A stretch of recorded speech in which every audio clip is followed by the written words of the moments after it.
Terry Norris, the former WBC super welterweight champion, returns to the ring for a non-title bout. Also featured that night, Juan Koji defends his WBA junior welterweight championship against Eder Gonzalez.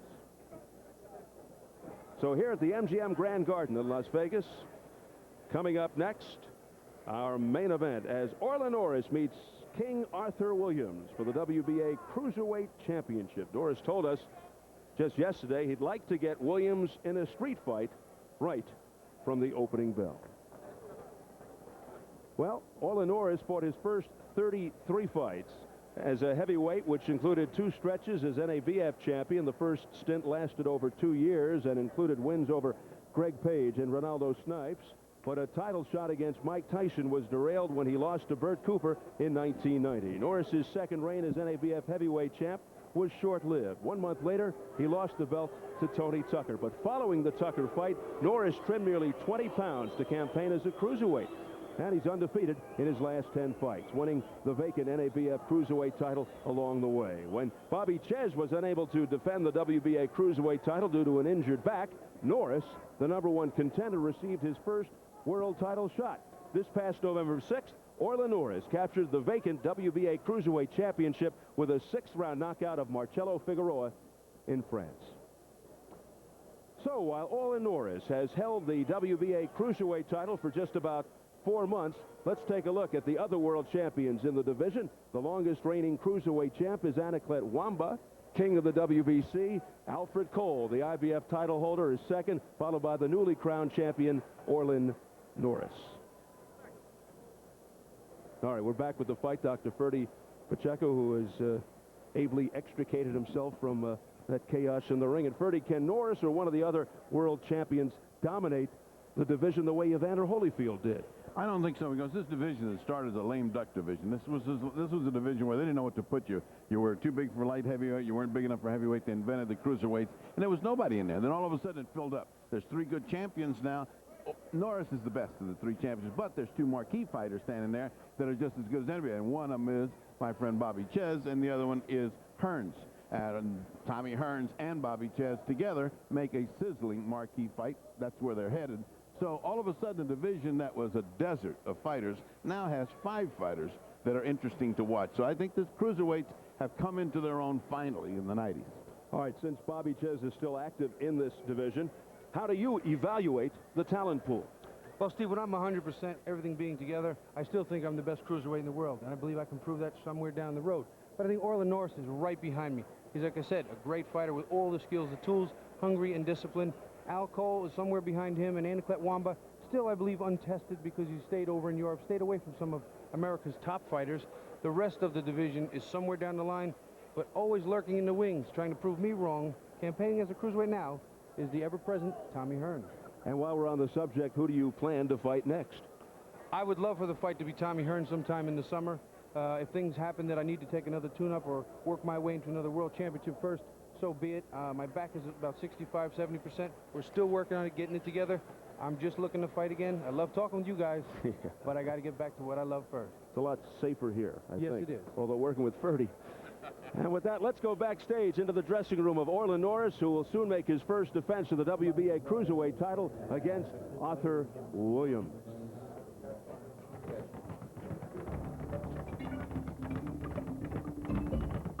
This fight is so important to me because, you know, first of all, it's my first title defense. And, you know, Arthur Williams is the #1 contender, and I would, you know, I always want to fight the best. I worked hard to come this far, you know, and I feel like it's important for me to win this fight. They underestimate me right now, you know, and I don't like that. You know, they're not giving me enough credit, you know, that I deserve. I feel like he's no better than I, you know, he just got a belt. My strategy when I step in the ring is to go right after, make him do what I want him to do.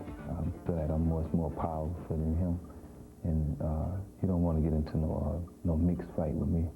When I want him to throw his right hand, he's going to throw it. When I want him to stop throwing it, I'll hit him and make him stop throwing it right hand. He don't know what he's talking about, you know. He think he's going to dictate the fight, but I don't think so, you know, because I will be, you know, like outsmarting him, whatever he try to do. you know, I feel like I will dominate the fight. No, I don't mind trading with anybody in the cruiserweight division because, like everybody else feels, I feel that I'm the strongest one in the division. I predict a very tough fight for as long as it lasts. If it goes into the later rounds, a painful fight for Arthur Williams, you know, and with me coming up the victor. If I threw a right hand, which my best right hand that I threw, he's going down. I'm looking forward to be the next cruiserweight champion of the world. You know, that's the way I look at it right now. You know, it's a dream. You know, I'll make it come true.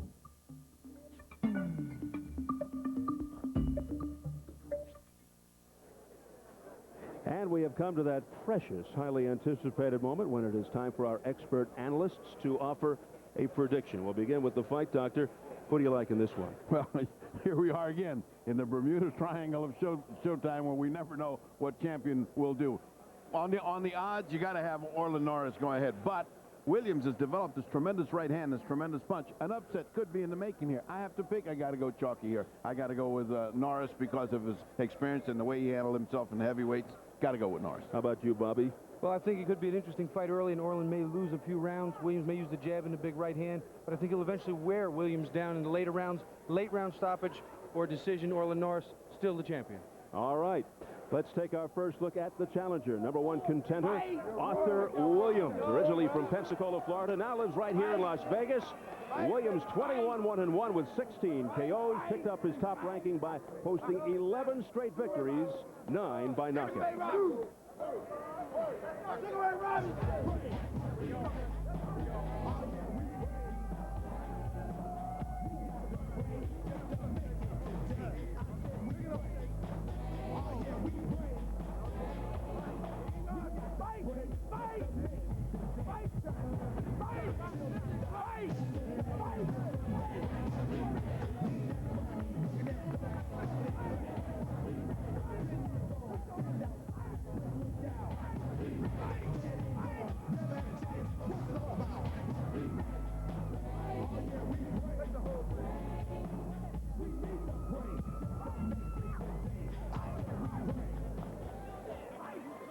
Number one contender, Arthur Williams, 29 years old, currently the reigning USBA Cruiserweight champion, former Florida Golden Gloves champion, who later went on to become the 1983 Junior Olympic champion and 83 World Amateur Junior Heavyweight title holder, an illustrious amateur career. And here is the champion, 28-year-old ORLIN Norris, born in Lubbock, Texas, living in San Diego, California. He's 39-3 with 1 no decision, 22 knockouts. In his first crack at a world title, Norris won the WBA Cruiserweight Championship with a 6th-round knockout of Marcelo Figueroa in Paris this past November the 6th. Tonight he makes his first title defense.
There he is, ORLIN Norris. The Norris family jointly held 2 world titles for just over a month before younger brother Terry lost his WBC super welterweight belt to Simon Brown back in December. All right, let's see how they stack up on paper as we go to the tail of the tape. Just 1 year separates ORLIN Norris and Arthur Williams. A 3-inch height advantage for Williams. Norris at 187, Williams 189, and nearly an 8-inch reach advantage for Williams. And to the WBA rules for this championship, 10-point must system, 3 judges scoring the fight. No standing 8 count. The 3 knockdown rule is in effect. Only the referee can stop the fight, and a fighter cannot be saved by the bell except in the final round. So here at the MGM Grand Garden in Las Vegas, we're closing in on ORLIN Norris and Arthur Williams for the WBA Cruiserweight Championship. Ready for the official introductions, we go up to our ring announcer, Jimmy Lennon Jr.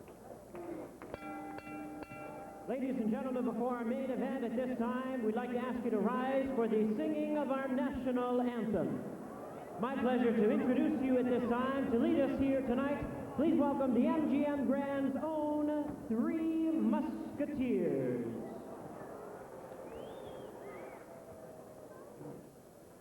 Oh, say, can you see by the dawn's early light what so proudly we hailed at the twilight's last gleaming, whose broad stripes and bright stars through the perilous fight o'er the ramparts we watched were so gallantly streaming, and the rockets red glare, the bombs bursting in air, gave proof through the night that our flag was still there.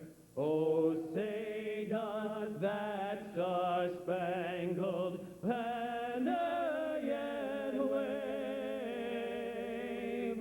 o'er the land of the free and the home of the brave?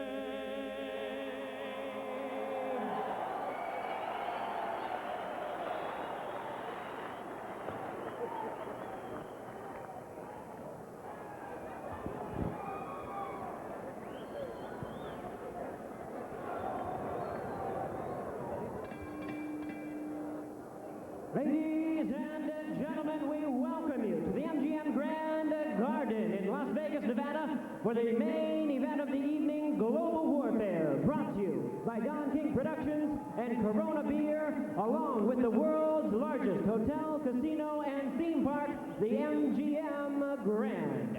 This bout is sanctioned by the World Boxing Association, President Gilberto Mendoza, Supervisor Jorge Klee, along with the Nevada State Athletic Commission, the Chairman Dr. Elias Ghanem, Commissioners Nat Carasali, Bruce Lane, Luther Mack, Dr. James Ney, the Executive Director Mark Ratner, physicians at ringside, Dr. Flip Pomansky, Dr. William Berliner, Dr. Al Capana, timekeepers at the bell, also keeping count of the knockdowns, James Cavan, Mike Lasella. Introducing to you the judges as appointed at ringside, Bill Graham, Patricia Morse-Jarman, and Jerry Roth. All right, fans, here we go with the main event of the evening. And now, ladies and gentlemen in attendance and boxing fans joining us around the world, it's showtime! The WBA Cruiserweight Championship of the World, scheduled for 12 rounds of boxing, introducing the referee in charge, Toby Gibson. Presenting to you first the challenger on my left, fighting out of the blue corner. He enters the ring wearing blue trunks with gold trim and fighting out of Las Vegas, Nevada. He weighed in at 189 pounds, and his record includes 21 wins, only 1 loss, 1 draw, with 16 wins coming by way of knockout. He is ranked the #1 cruiserweight contender by the WBA. Please welcome tonight's challenger, known as King, Arthur Williams.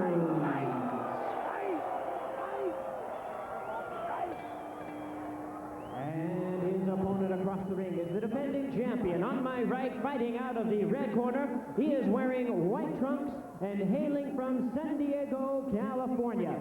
He weighed in at a ready 187 pounds, and his record includes 39 wins, 3 losses, 1 no contest, with 22 wins coming by way of knockout. Please welcome the defending WBA Cruiserweight Champion of the world, introducing ORLIN, NORRIS.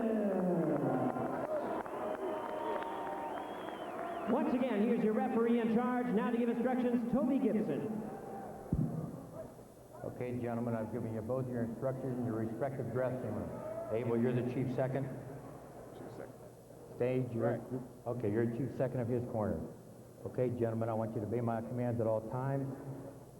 I'm considering this legal punches on both boxers since the trunks are high. Good luck to both of you.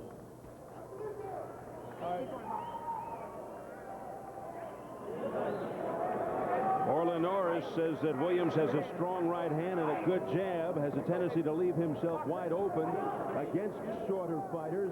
Arthur Williams is 6'2", has the big reach advantage. His first title shot, the #1 contender against the champion ORLIN Norris in the white, and Williams in the blue with the gold trim. Difference in size almost immediately apparent, Bobby. Look how tall is Williams. Arthur Williams compared to ORLIN Norris. Well, what my daddy always used to say is when you get on the scale and it weighs the same, it can only be in so many places. Obviously, ORLIN much wider. The other man, Williams, much taller and leaner. But you see what just happened? I mean, with those little tiny short arms that ORLIN's got, he's swinging and he's a mile away from this guy. He's so tall, if he leans back. And he's like Ali. When he was so tall, he leaned back, you couldn't get to him. Well, it's early, so he's going to give him some respect for that very reason, that right hand. And he's leaping a little bit, but what he has to do is work his way in behind a good jab, work the body, and come up. And that's what Norris is doing, going to the body of Williams. He said, I want to get Williams into a brawl right from the start. If he boxes me and stays out, wild miss by Norris, the fight will last longer, but eventually I'll catch him. He'll try to box me, use his jab and move.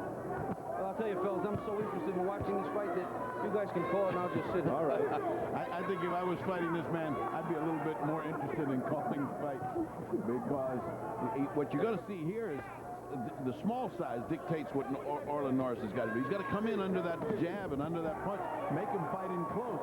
And Arthur Williams has got to stay outside, pop, and drop the right hand when he can. That's what they've been practicing, that right hand. Well, what Williams is doing right now that I like is he's not using a lot of energy. He's using a light jab. He's landed a couple of decent right hands, and he's basically keeping ORLIN at the distance he wants him. ORLIN throwing some big bombs. That's, you know, that looks worse than it really was. Well, he's got to work his way in, and he's trying to do with big punches. That was silly on the part of Arthur Williams. He tried to do some kind of some kind of alley move, and it just didn't work. I mean, it looked just amateurish. Well, in all due respect to Bobby Ches, the cruiserweight division has never really become a high-profile weight class, although names like Norris, Hearns, and Ches are helpful. But because of its low profile, ORLIN Norris says he hopes to return to the heavyweight division, which, of course, translates into bigger paydays. And bigger beatings. I can't see how a little guy like this can beat the heavyweights. I really can't. Look out! Williams in trouble. Stagger. Well, I'll tell you what, I think that punch hurt him. I think the first punch was a slip, and he switched, you know, he just leaned up against the ropes, his legs came out, but that right hand was on the money.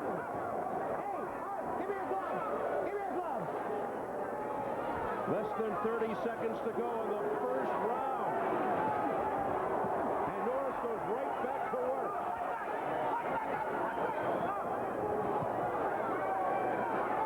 Norris with a heavy left, but shielded by Williams. Williams didn't maintain that distance. ORLIN's able to do what he started to do, leap in with a punch and caught him flush. I think ORLIN should have jumped on him a little more here. He's letting Williams recover. The round's over.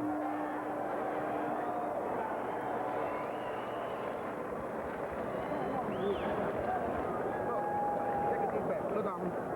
You're giving the guy too much room, okay? Okay? You're giving him too much room. Buckhead, man. I don't know where the buck is. Come on, give me the water. The boxing glove, put cold water on his head. On his head. Top his head.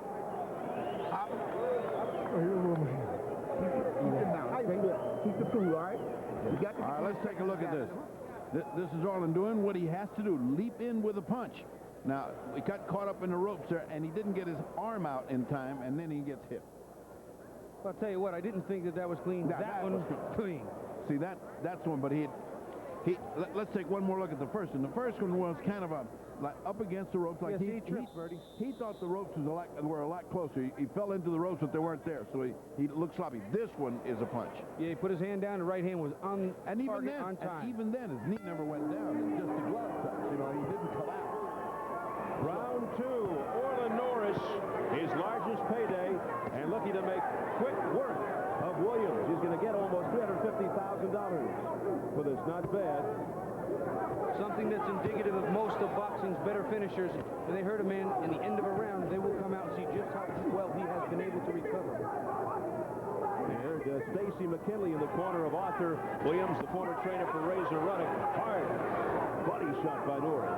I spent a lot of time with Stacy yesterday, and he assured me that the right hand that they've been working on was dynamite, that he was going to be throwing it, but so far I haven't seen any evidence of the strength of the right hand of Arthur Williams to keep off Orlin Norris, and if he doesn't keep him off, he's going to be eating a lot of blue leather. That's what Norris told us. He'd be on the lookout for that right hand, but there it is. There it is. It's the first time we've actually seen it from Williams. See, Orlin's got a pretty good defense, too. Because he is so short and squat and tightly put together, he doesn't have to move his arms a long way to block most of the punches, and he stays and hides behind his gloves very well, better than people give him credit for. His defense is very good, Bobby, and for that exact reason you said, he's so compact and little. He's got a little area to defend, and he defends it very well by crossing his gloves in front of him. He's good. Orlin's defense is good. A lot of movement by Norris. Probably reasonable to assume that you're not going to outstrength Orlin Norris, but you got to outsmart him and outspeed him, and that's something that Williams is having trouble with right now.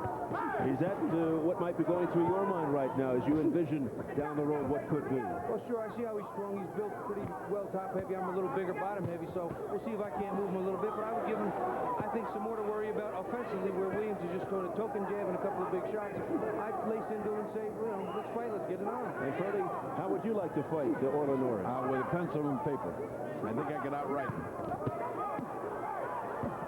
Pounding away is Arthur Williams, but Norris is unfair. A couple of shots got him reasonably clean, but Orlin, again, pretty good defensively blocking with the gloves. Right now, though, Williams is winning this round. Well, Williams doing all the fighting. The other guy's just coming along, waiting for that one big shot that's going to neutralize everything.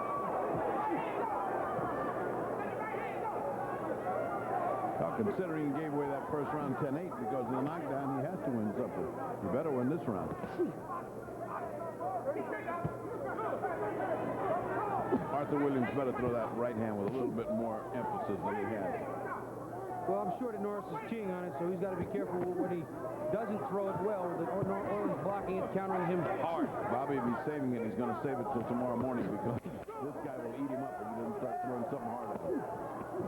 Final seconds of round 2. Good round for the challenger, Arthur Williams.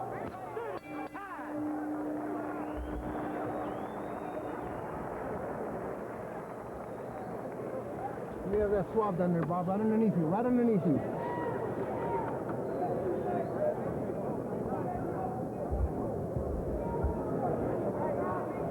Set him up, baby. That was good. That was a hit, so we got to back up. You want to ask one of the judges for me? Working on a cut over Orlin Norris's. I didn't see that. And Abel Sanchez just said it was a headbutt. Now, a man 6 foot some odd, 2'3", he's not going to butt a short man. Now let's see what Williams is working. No, that is a cut. That is a cut over the eye of Norris.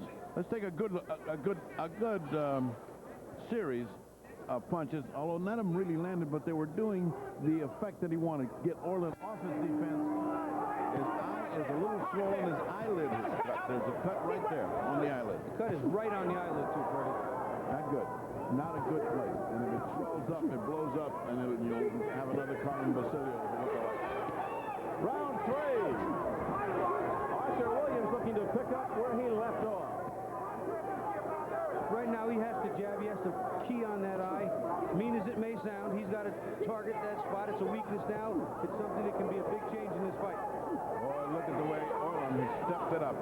Norris thinks, uh-oh, I am not going to be a victim of the Showtime curse. I'm going to come on and finish this guy off. He is winging some shots. And obviously a sense of urgency due to that cut. Left hooks by ORLIN Norris that are tagging Arthur Williams. And now the jab. Oh, what a beautiful left half hook uppercut by Norris. Norris is picking up the pace. There's a little bit of desperation in his eyes. You can see the blood is coming down into his eye, but he's very focused. I don't think it's any problem yet, but we have a long way to go. There's a good right hand by. There's a good series of combinations. They didn't land real hard, but there was a lot of them. Norris comes back, though. You can see him wipe away the blood. It's going to bother him a bit over the course of time. And something that Norris is doing well, that's neutralizing the right hand, is he's forcing himself to come forward. When Williams throws that right hand and leans backwards, it takes an immense amount of power away from him.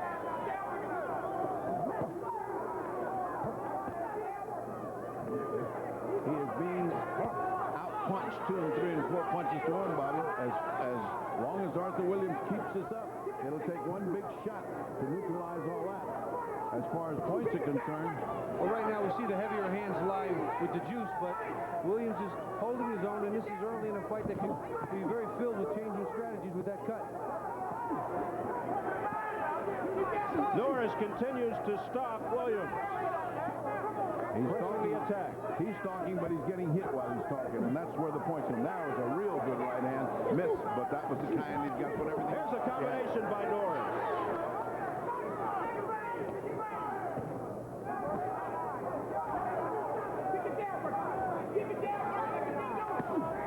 It's kind of a pawing jab by Williams, not having much effect on Norris. He seems to be using it as a rangefinder and kind of stay away from me kind of jab. And a point builder, because every time that thing lands, that's a point. I mean, you know, that's toward your point. He got Williams off balance and tried to go in for it, but Williams recovered. The eye seems to be holding up okay now for Norris. A nice right uppercut by Williams. Yeah, Williams. Got Orlin Norris's attention, but doesn't seem to have affected him in any major way.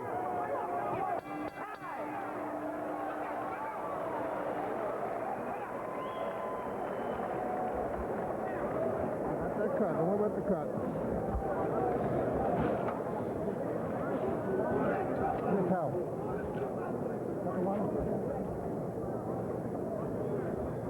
I want to see it. No, keep working. I got it. I ain't gonna get in your way. That's adrenaline-soaked Q-tip that they put in there. What's going on right here? Right here. You can get that out of the way. Doesn't matter. The cut's under control. You don't worry about the cut. If you just fight your fight. There you go. I get it.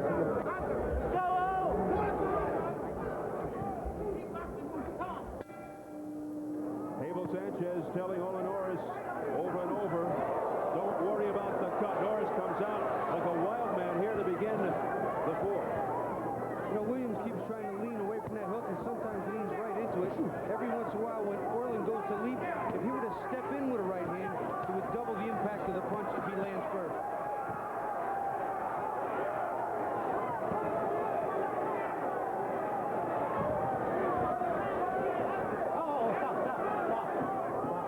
Referee Toby Gibson tells us that the cut was caused by a punch, not a headbutt, in his opinion. And that's the only opinion that counts. He's the one throwing the shots right now. The crowd getting behind Williams. He's from Las Vegas. Oh, what a right hand by Norris. Two good exchanges, nice counter left hook by Williams on top of it.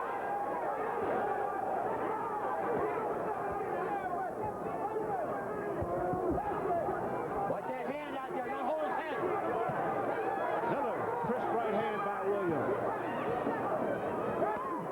Norris with stinging shots to the liver. Nice right uppercut.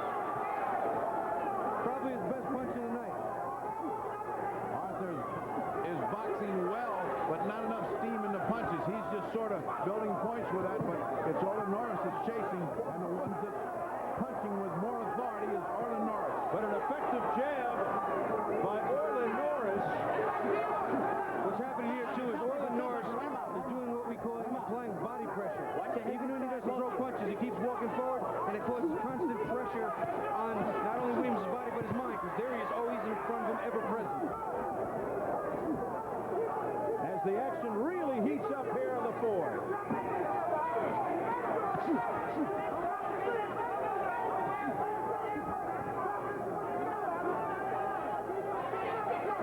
Again, Norris stalking Williams, fist with the right hand. Good counter, though, by Williams. Williams stumbled off balance and regained. Williams is swinging too many times while he's pivoting, and he can't get planted. And that's going to take away from his power, and also, when he gets hit, it makes him knock over and make him look like he's been hurt. Well, a shot flush on the face, and a mouthpiece of Williams, I believe, just went flying off to our right. It certainly did. It's right behind our monitor. And now Toby Gibson steps in. Neutral corner. With Neutral corner. time still running out. It now stops Come on, at 19. let's go to your corner. Come on. The mouthpiece is somewhere near our TV monitor. No, they got it. There it is. They got it. It's right in front of the monitor now. It's Rich Ferdy, and it goes back to the corner of Williams. They'll I clean it remember up. this happening another time. Yes. I actually caught it. Yes, I remember that. Your reflexes are still there. Here we go. Final seconds of the round. Not the kind of thing I'd want to catch, though. It was just a reflex. That's all it was. Again, Norris on the attack. Landing with that left hook at the bell.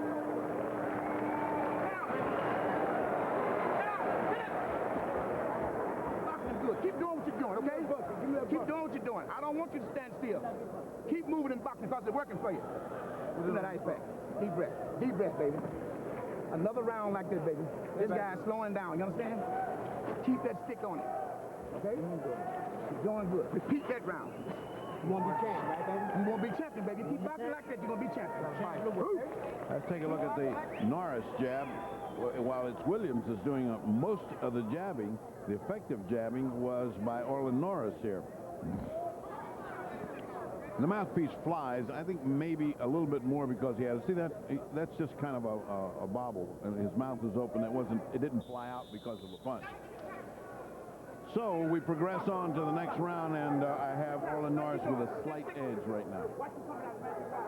Yeah, he's slightly ahead. It's, you know, the fight got a little bit better as Williams had a good round. Now boxed Orlin. He held a couple of rounds close, and they're real close rounds. It's very difficult when a couple of extra punches by Williams and a couple of big bombs by Norris. Some of it's going to be real subjective. Well, Norris plans to unify the cruiserweight title, then move back up to heavyweight. But he's got King Arthur Williams in front of him. He can't be looking ahead. It's close. Well, his corner, King Arthur Williams, felt he won that, and to do exactly the same thing. They were satisfied with that round, and, you know, he might have won it. You can't tell the way the judges look at this. Well, I'll tell you, again, I think what Williams has to do is when Norris opens up and swings and leaps, there's no way to cover that. He's got to set, he's got to just bite down on the bullet and fire.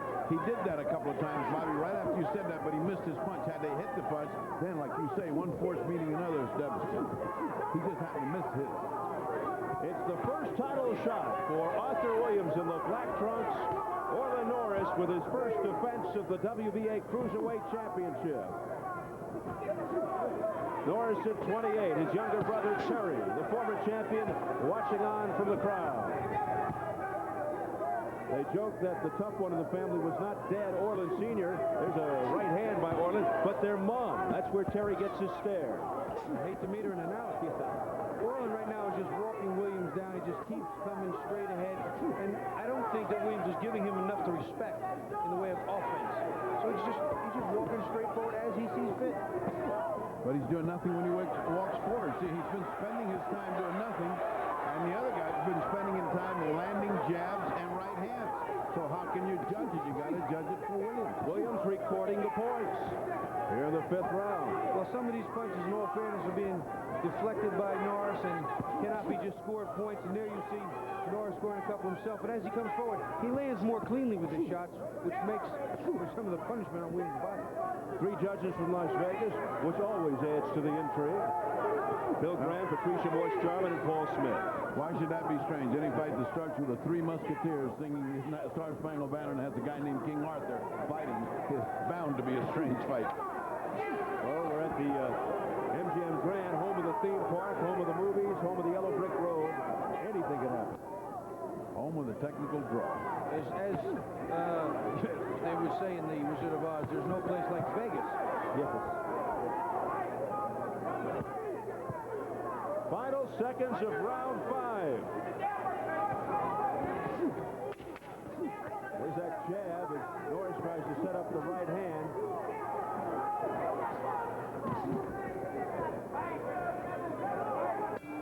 And that is it for the 5th round. Very interested spectator. Younger brother Terry Norris in the crowd. Terry got his nickname Terrible not from his fighting days, but we mentioned his mom. He got it from his mom as a youngster, always getting in trouble. He said, I could whoop Orlin anytime. Finally, Orlin Sr. took them both to the backyard. They were about 9 and said, go for it. Orlin took Terry apart. Into his face, into his nose, and hit his right hand. And hit. Okay. 8 times. When you hit him to the body, you take him out. That's why he's running. Yeah. All right, line him. Turn right hand. Line him. Shoot right hand right in the middle. Hard right hand. Deep breath. Here we go.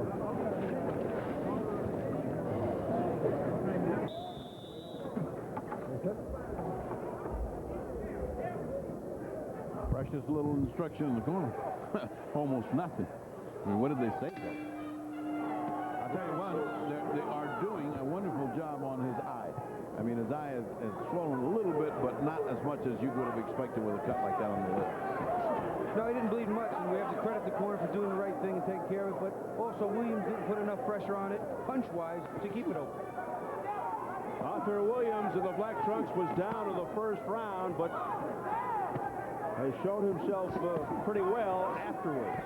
Oh, left! Oh, what a shot! And that drops over Norris. Williams trying to finish it off.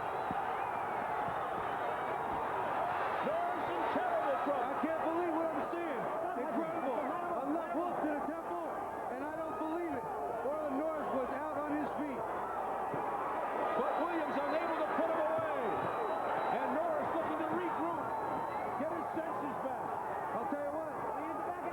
He's in bad trouble still. Orlin's eyes don't look totally there, but we're going to see.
throw.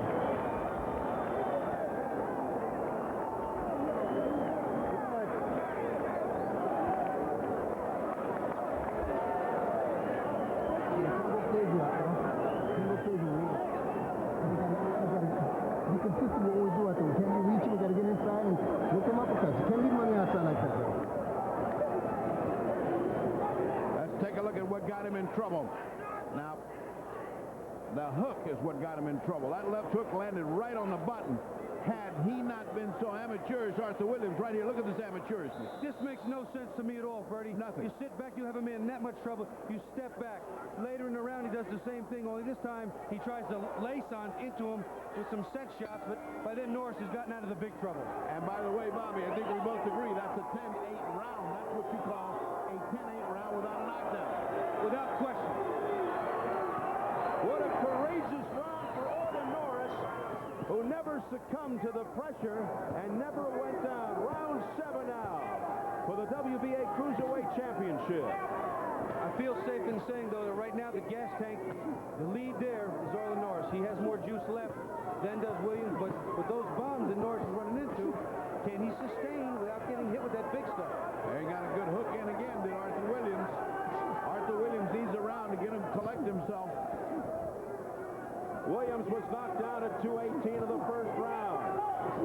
Norris stunned 25 seconds into round 5. 2 straight good rounds for Williams. Oh, what a body shot by Norris. He's still working the body. He's keeping his game plan in mind. He's not veering off in any direction. But again, the ever-dangerous Williams with that leverage, that height, that reach, got to watch him. And he's got to be thinking, Orlin Norris has got to be thinking, I got to watch this guy's left hook. I got to watch this guy's right hand. He can't come in wide open because he will be back on Clear Street if he does. We'll see what, again, something that happened, what I was talking about before. Instead of him leaning out, he jumped in with a left hook, caught Norris coming in, it doubles the impact, and gives him something to worry about every time he leaps in with a big punch. That's how you get respect. Well, he's ahead now, 57 to 55 unofficially, but he certainly has shown this crowd a lot of heart, a lot of guts. Has Arthur Williams. So while Orlin Norris was on the lookout for the right hand, it's been the left hook that has been more effective for King Arthur Williams. Oh, right hand right there. There's the right. Norris is still throwing good, strong, hard body shots. Well, every once in a while he gets caught flush on the jaw. This guy's got iron in his jaw, has Norris. Norris, a rock, keeps coming forward. The cut over the right eye under control. Missing with the left, but stings him with the right. Big right hand there, but Norris tired too. He couldn't follow it up. Williams showing that he still has some gas left. This is a difficult round to score again. Williams is boxed nice. Orlin's picked his spots and made some noise, but there you go. 3-4 jabs in the face. When you get tired, they become big punches, big points, and a whole lot of trouble. Nice shotgun jab by Orlin Norris to the face of Williams. I'll have you know I invented that term a long time ago. And I stole it. There's another right hand. It has entered into the lexicon of boxing, Bobby. Shotgun jab. It's become a great fight, too, Freddie, with shotgun jabs, mostly coming from the smaller man, which is why I had to use one when I was. That's a start-off shotgun jab in his case. What a fight this has turned out to be. And Arthur did what he needed to do that round. Rest. First with him, remember where we're at. If those 2-3 punches, we got to get right back on him. Where's that water? Right here.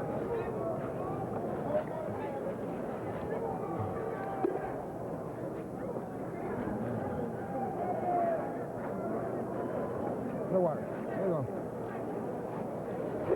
Williams still very much into this round, even though he was dead tired and trying to get his gas back. Look at this combination push. That's a right hand right on the button. He tried to repeat it, didn't make it, but he keeps punching. And that's what I like about him. That's what may give him this fight. And Norris continues to come back in. Again, Norris is just walking strong. You see the big right hand driving him into the corner. He is strong. He's got the physical strength. He's going to keep walking Williams backwards no matter what Williams does. And in the corner, they smell an upset. Stacy's telling him just keep punching. He's got Weston, also a famous ex-champion, also ahead. Oh, nice hook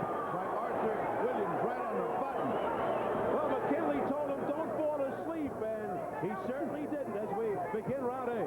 The hook has been his punch. Everybody talks about the right hand. He came out with the right hand. Another good hook. One good hook, and all of a sudden, the fight was almost into a new champion. Combination by Arthur Williams looking to dethrone ORLIN NORRIS as WBA Cruiserweight champion. And he's punching with a lot more authority is Arthur Williams this round. It looks like he took that round off and a gas tank filled up again because he's punching hard now, not bipping. He looks like he's come into a little bit of a second when he's doing something smart. He's whacking ORLIN on the way in and then he's tying him up. Something he didn't do before. Before he tried to cover, weather the storm, sometimes the smart thing to do is tie him up. When Williams went to church last Sunday here in Las Vegas, he says he stayed late to ask a favor of the clergyman. He said, I talked to the preacher and asked him to pray for me. I asked for help so that I'll do my best and have the best man win. A lot of praying. Praying's fine, but to get it done, it's got to be done in here. You walk in here by yourself. Oh, nice right hand by Williams. Bobby comes right over with that right. Williams!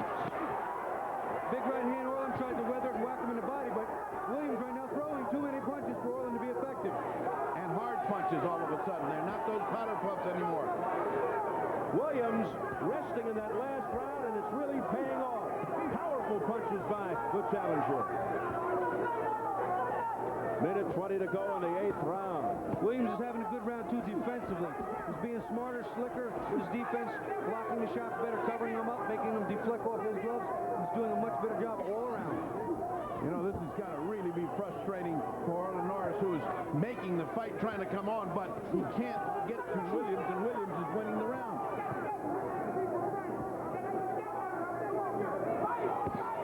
Right hand, good right hand by Arthur Williams. Hey, when that lands, it's with force and cleanly. That's a big point for the judges. He put everything into that. Another one. Oh, look at that shot. ORLIN's in a little trouble. His legs are not under him completely, but this is one strong game man. He is going to take... See, when he stops like that and goes backwards, the only time he backs up is when he's been stunned. That man comes to fight. You got that right, Bobby. It's the first time you see him go back is when he's stunned, and he's going back. Right now, he's recovering. He's getting his... Two nice hook and right hand. He's trying to get his faculties back and get himself together because he's losing this round big. But there's a good right hand by Arthur Williams again. And ORLIN NORRIS just standing there and taking this beating from Arthur Williams. But he comes back to the body. ORLIN NORRIS again with a gutsy performance. Look at this. Unbelievable.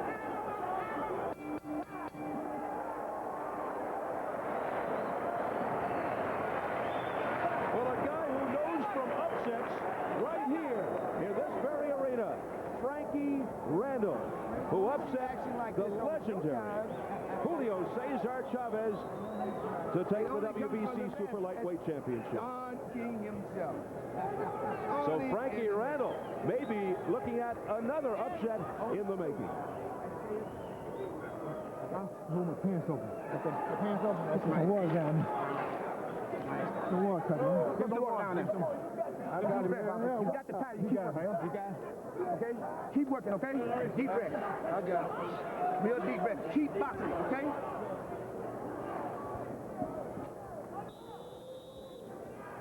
Well, this is becoming an extremely challenging fight to judge. Just when you think things are starting to come on for ORLIN NORRIS, back comes Arthur Williams and darn near knocks him out. Round 9 scheduled for 12. There's some ice in front of the corner. Arthur Williams, they got to do a little housekeeping there. Water and ice. Any more water in the corner, it's going to cost him a point. Well, Toby Gibson very adamant about it. You can hear him. It's going to cost him a point. Oh, if it costs him a point in this fight, just shoot the referee. I mean, could be the fight. Too close to let that decide something. That'll become another one of those boxing controversies, I can bet you. You know what he was doing? He kept saying, put some water down his pants. And trust me, that cold water ice will wake you up if they put it there. It may not make you fight better, but it will wake you up. We used to put the whole ice bag in the 10th round, Enzo did, and that does make you fight. Good left hand there by Arthur. Now, some of the earlier rounds were real close, depending on what the judges, how that subjectivity thing goes in their mind of punching punchers and boxing punchers. It could be real interesting to see how they score these fights. Well, right here among us, I've got... Look at this toe-to-toe, furious exchange. exchange.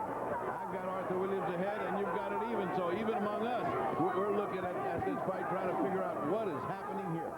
Yeah, you know, right now there's a couple of rounds that were real tight, and they could have swung either way. I'm looking at this fight so much from the viewpoint of fighting either of these men that I'm almost having trouble just being an objective scorer, because this is my division. This is my home. I think you could disallow yourself in this one.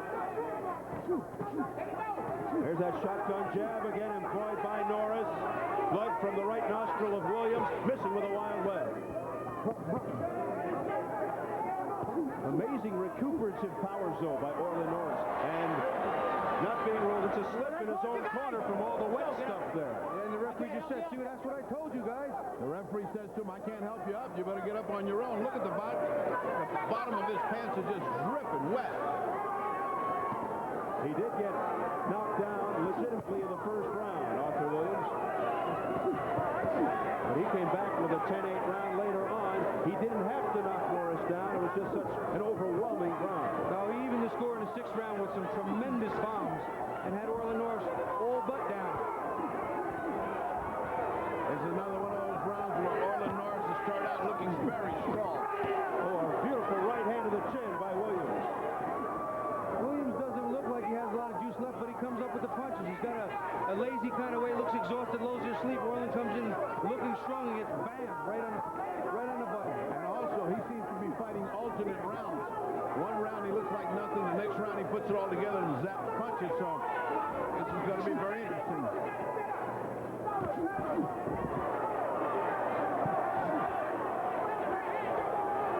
A few years ago when he fought Tony Tucker for the NABF heavyweight title, I thought he won the fight. It was very controversial.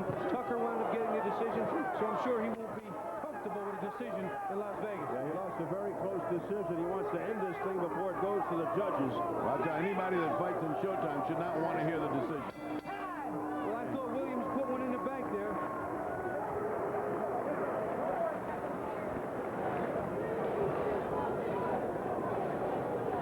Murphy.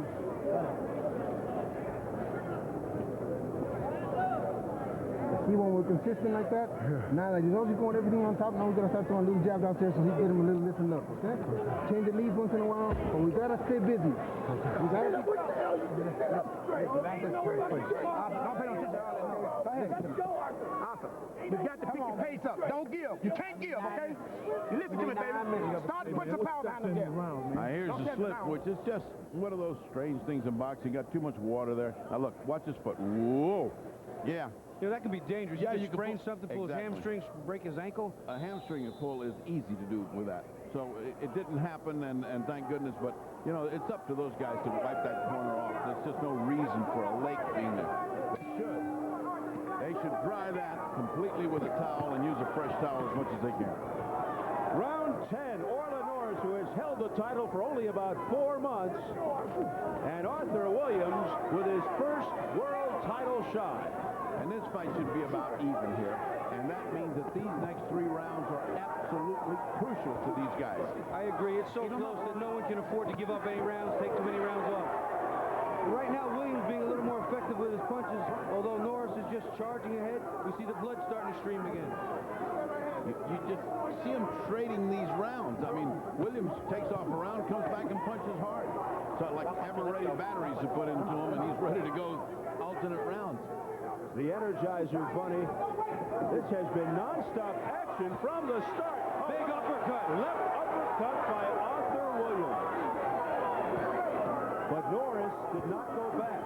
He keeps coming forward. The only problem over the years that there's been any knock at all about Orlin Norris is that sometimes, because he's so strong, he unloads those big bombs, but doesn't throw enough of them. And you heard Abel Sanchez say, keep busy, keep busy. What he needs to do, maybe take just a little bit of a power off, throw a few more, and still close that gap. Nice right hand by Williams. Nice right hand down the pipe on the inside. A little blood squirted out of Orlin Norris's mouth. And you can see these men are tired now.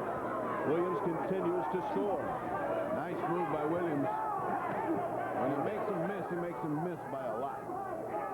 Past the midway point of round 10.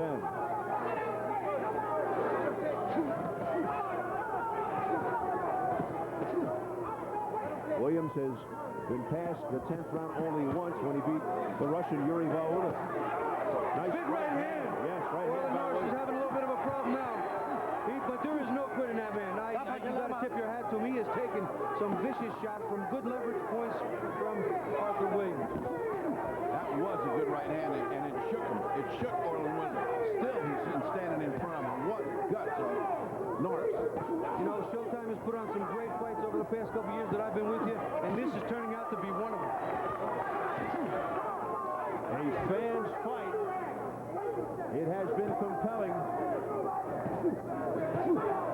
Every round has been power-packed with action. Now here's There again, it's a beautiful right uppercut by Norris. Just as I was about to say that Williams has been showing better defense, he lets one big one through. And Norris, oh, what a beautiful right hand as Williams came back. right down the pike, as Bobby said. That right hand was from the shoulder. Norris going to the body. Final 10 seconds of the 10th round.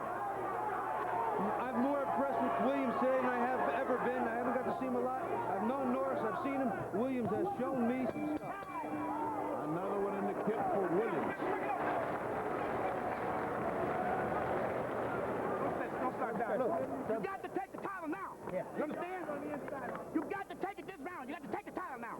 Sit up straight. Sit up straight, baby. You got to take the title right now. Ain't no time for you to get tired of it. This is your time. Deep breath. Okay? Fight. Baby, let me tell you something. Go out there and fight. You got to take the title. Okay. Deep breath. Suck it up. You can take the title. There's Williams. Those shots. Keep your eye on his right hand. Bang! There goes that right hand. And he comes back with it again. He missed the second time, but the first one landed right there and caught. And then again, here comes Norris with a little uppercut. Yeah, he just as I was about to talk about his defense getting better, wham, the uppercut came through, but they were too far and few between the entire round. Norris got maybe 2 or 3 good shots, and Williams got a few dozen in. So I gave that to Williams, and let me tell you, the championship is here in these 2 rounds now. Arthur Williams, trainer Stacy McKinley unloading the Newt Rockney speech in that corner as we go to round 11. And he happened to be right. Stacy gave him the speech. You get these 2 rounds, and you got the championship. There looks to be a welt on Norris's above his left eye where the right hand lands. There seems to be a welt. The blood's pouring now, and I'll tell you what, they're showing, see the side to the side of his head, and that left eye, you can see some serious swelling starting. Oh, a right uppercut by Norris, and Williams might be in trouble. He stuck him right on the chin. But Williams also showing that he's got a lot of courage. Williams has a great heart, too. He was hurt early. He was down early. He has shown the ability to come back, to gain his strength, his poise, his momentum. And I'll tell you what, both of these men have done nothing here but impress me. Well, Orlin Norris, nice right hand by Williams. It's just, Bobby, like you said, he just doesn't do enough, does Orlin Norris. Yeah, Williams came out early and loaded some bombs. Orlin hurt him a little bit, but again, Williams takes the play back away from him. It's that reach thing. I know the frustration Orlin must go through with that lack of height and lack of reach. I do it all the time. Oh, what a right hand to the top of Norris's head. But Norris comes forward. If he's depending on that power that got him in the heavyweights, it isn't helping him here. You see, as a heavyweight, he weighs 222, 218. Here he weighs 187. You can only hit with 180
27-inch reach is being worth its weight in gold tonight.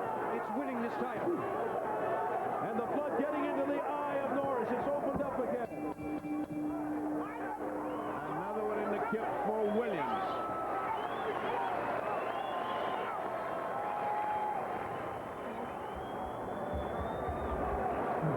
Last one, big. Copy. I got this cut. Don't worry about it. Put your hand on here. Deep breath. Deep breath. The last one. We got to give it all we got. We got to be first. We can't even get to it.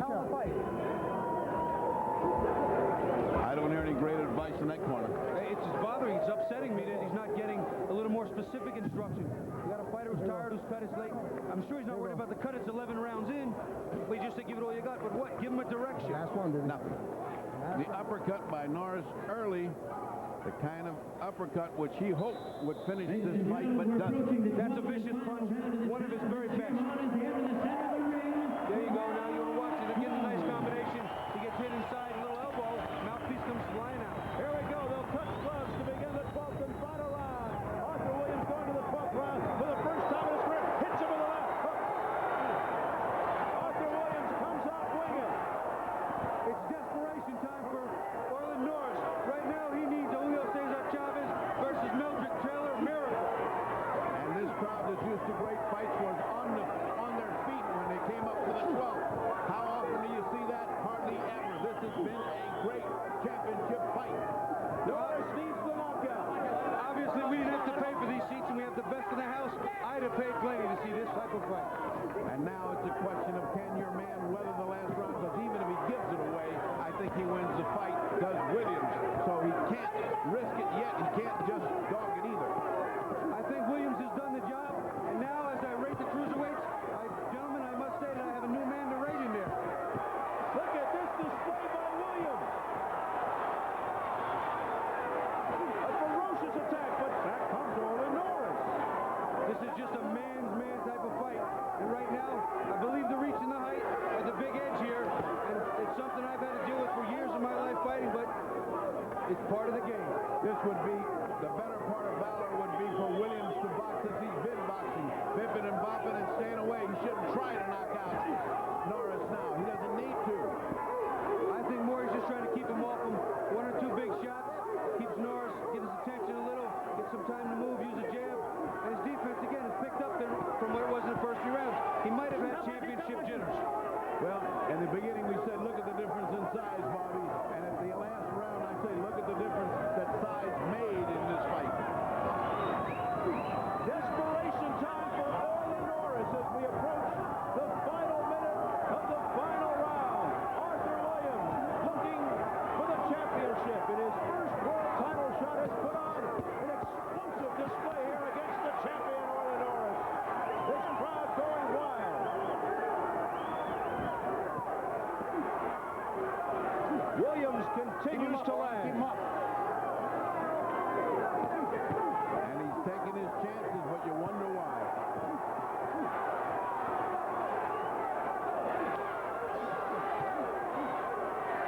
But Norris, blood coming down his right eye, can't put Williams away. Williams has to be careful. He could get hit by one of these shots by Orlin Norris, and the cream could go right down the drain. A puncher always has a chance up to that very last second. A puncher's chance, the best one in the world. Final 10 seconds. Crowd at a fever pitch. Norris, totally desperate. Two exhausted, courageous fighters, and it's all over. Hell of a fight, gentlemen. Hell of a I fight. feel like standing myself. My baby. My baby. I love you. I love you.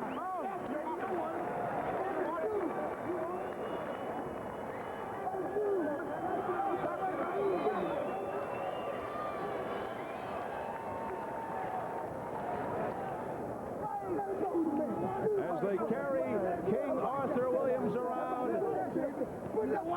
a very anxious younger brother, Terry Norris, hoping and praying for his brother Orlin.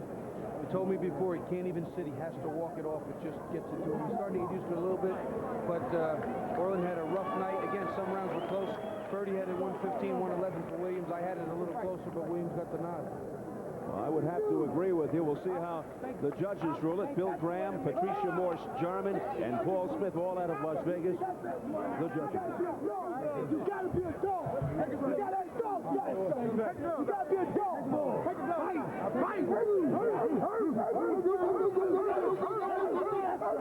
Sounds like the pound in Cleveland. Nice job. You gotta be a dog. The words in the Arthur Williams corner, and ORLIN Norris may have seen the end of his WBA cruiserweight reign, which was only for 4 months. But remember, we're in Las Vegas, That is true. That is true. I'm just dealing from logic here, Bobby. Why should I do that? This is professional boxing. Silly Logic me. has nothing to do with it. All right.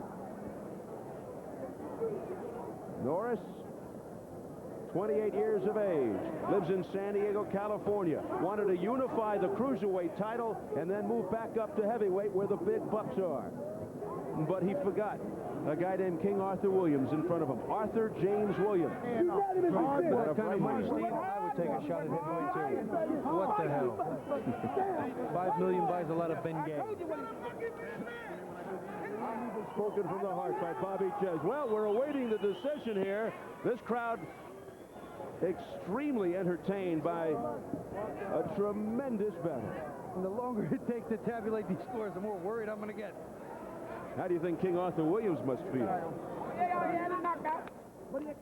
All right, we're set for the official decision. Let's go over to our ring announcer, Jimmy Lennon Jr. Ladies and gentlemen, after 12 rounds of championship boxing, we have a split decision, and here's the score total. Judges ringside, Bill Graham scores about 114-112, Arthur Williams. Judges ringside, Jerry Ross scores about 114-112, ORLIN Norris. Judges ringside, Patricia Morse Jarman scores about 118-110 in favor of the winner and still champion ORLIN, NORRIS. I think that is robbery of the first degree. Unbelievable. ORLIN Norris retains the title with a split decision. And let's check out some of the numbers. She gave him 2 rounds. Patricia Morse Jarman had it 118-110 for Norris. Unbelievable. Jerry Roth had it 114-112 for Norris. At least it was closer. But the only judge who had it for Williams was Bill Graham, 114-112. I had it 115-113 for Williams. And I'll tell you what, I can't understand this one. Well, let's go back and take a look at some of the frantic action in this fight. In the first round, King Arthur Williams was floored. So we have to give at least a 10-8 round to Norris here. Well, you see him coming in. He's doing what he has to do. But again, here he's tripping. He's pushing. He's leaning too much. He gets hand caught in ropes. Gets hit a semi-clean right hand. Here he just covers up, drops a hand, and as he comes up, bang. Glove hit the ground. No knees, but that's a knockdown. Gloves touched the ground. And then later in the fight, round 6, he evened the score on that round. He had Norris in so much trouble, it was almost like 2 knockdowns. If there were standing 8s, there would have been at least 2 in that round. That left hook right there, he absorbed probably 10 or 12 punches, some blows glancing, not efficient here. This was his chance, and he blew it. Yeah. But later in the round, the same thing happened. He got him staggered and hurt again and banged on him with right hand. And this was a 10-8 round, too. 2 big, staggering shots, combinations, lopsided, dominated. That's what a 10-8 round is. Well, we ought to send some of these judges to this ice skating venue at Lillehammer. I think that's where they might belong.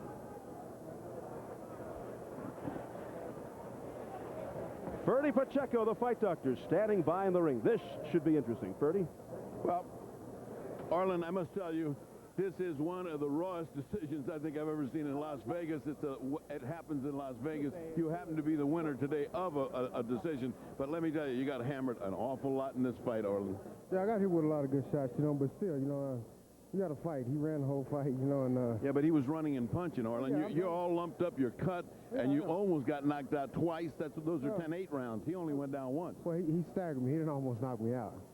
No, staggering is a small statement, man. You were up against the ropes. If he had just calmed down, he could have knocked you out, but he didn't. Nothing to take anything away from you. Nothing to take anything away from you. But you know, I call him like I see him. Bobby Ches and I and everybody at ringside had the Arthur Williams winning 115 to 111. Now here, let's take a look at the one intro. I don't mean to prosecute you, you understand?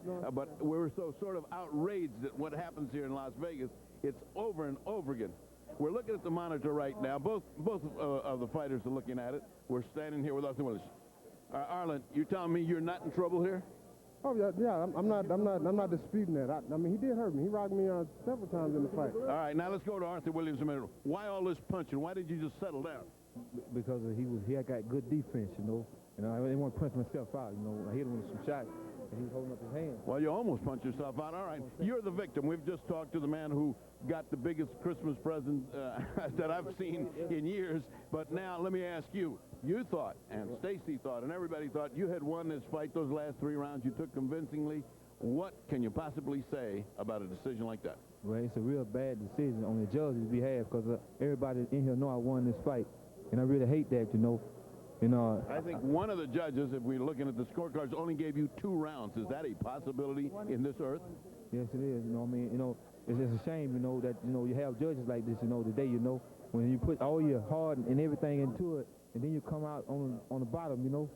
I believe a fight like this calls for a rematch, obviously. I mean, ORLIN Norris is one of my favorite fighters, as is his brother, Terry Norris. I love you and your family. I hate to tell you this, but you were the absolute lucky one in tonight. I don't mean to pursue this, but are you going to rematch here if we can? Yeah, I'll fight him again. No problem. You, of course. Yes, I will, you know, because that belt belongs to me. That's what I feel, you know. Absolutely. All right, so as soon as the cut heals and as soon as you get all your feelings straight, congratulations on both of you because it was a great, great fight. Back to Steve at ringside. All right, thank you very much, Bertie. Controversy reigns here at the MGM Grand in Las Vegas. Really mind-boggling. 118-110 for ORLIN Norris, Patricia Jarman. 114-112 by Jerry Roth for ORLIN Norris.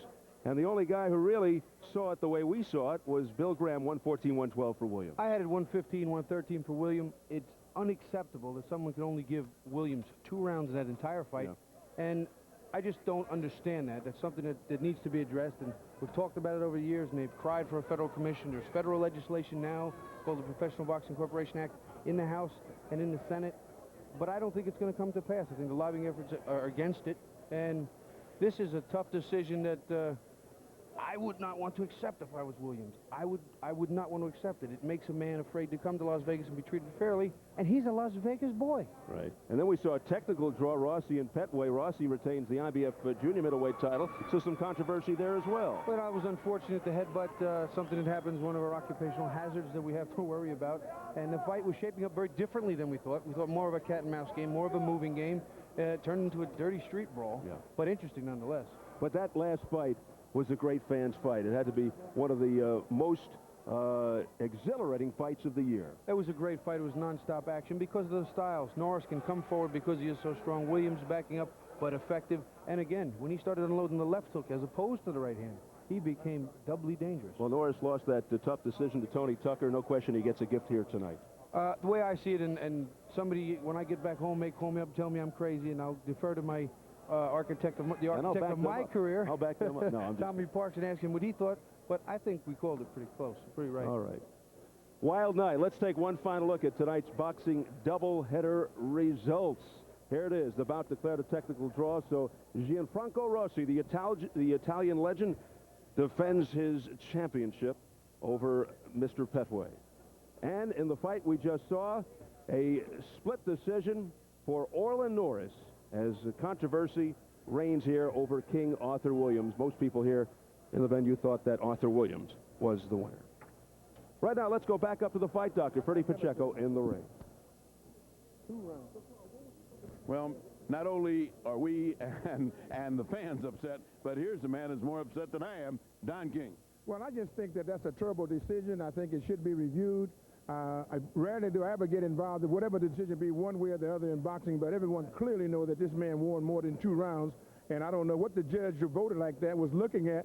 She must have came in with a preordained idea of what she was going to do before she voted, because she certainly wasn't watching the fight that we saw tonight.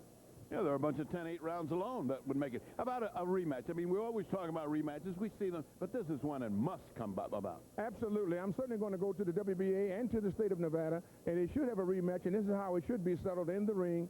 When you find these type of indiscretions that take place, we must put them right back again. It should be no intervening bout. It should be a return bout, a rematch with this fight, because this is certainly a controversial ending, because everyone but her thought that this man won the fight. Well, it would be a wonderful, wonderful fill-up for our Revenge Gulch fight in May the 7th, that we could put that on. You can't because of the cut, but wouldn't that be nice? There are 4 major revenge fights. Let's get into that, May 7th.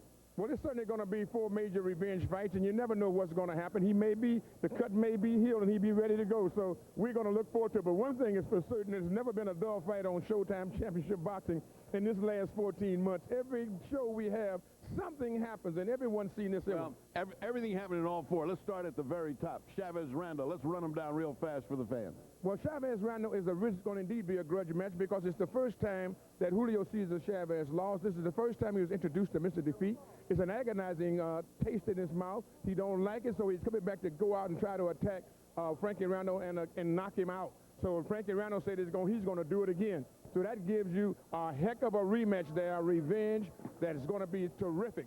And you've got the brother Norris, Terry Norris, with Simon Brown. Let's touch on that briefly because we're running out of time. Yeah, well, Simon Brown really shocked the world when he knocked out Turbo Terry Norris. Turbo Terry Norris wants his title back. He is vicious. He's angry. He's hostile. He can hardly wait till he gets into the ring with Simon Brown, and that will be done again on May 7th. Also, the atomic bomb, two punchers meeting Julian Jackson and Gerald McClellan, whoever lands the first punch. That will be a terrific encounter. These are 2 hardest punchers in boxing.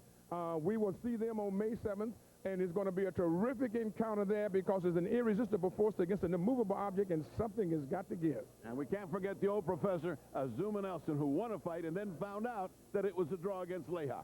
Well, Zuma Nelson right now, as you know, has broke his hand. He walked around with the casket. He said to be off in time for him to get ready and to retire that young man. And he said, so Jesse James Leija is looking for a terrific fight here and trying to capture Zuma's crown. Zuma's the longest reigning champion right now, and he ain't about to give it up, so you're going to have a war there. So you got a war, revenge of the champions. But, Bertie, before we do that, on December the 8th on Showtime, we got Juan Kaji taking on Eder Gonzalez. This is a terrific fighter from Argentina. World champion 2 times, and he's a terrific competitor, so he'll be fighting right here in the MGM on the 18th of March, along with one of the greatest lightweight matchups that we could put, the number 1 and 2 contender, Lavander Johnson and Shambe Mitchell. And That's of course, terrific. And of course, Terry Norris, if they can get the right opponent. And now back to Terry Norris got an opponent, Eric Valdez. Don't be the right opponent. All right. Terry Norris and Eric Valdez on March 18th, right here on Showtime. All right. Thank you very much. An enthusiastic Don King. And now back to Steve Albert at ringside. All right, Ferdy, May 7th should be an outstanding night of boxing as King Vision and Showtime Event Television present 4 World Championship rematches.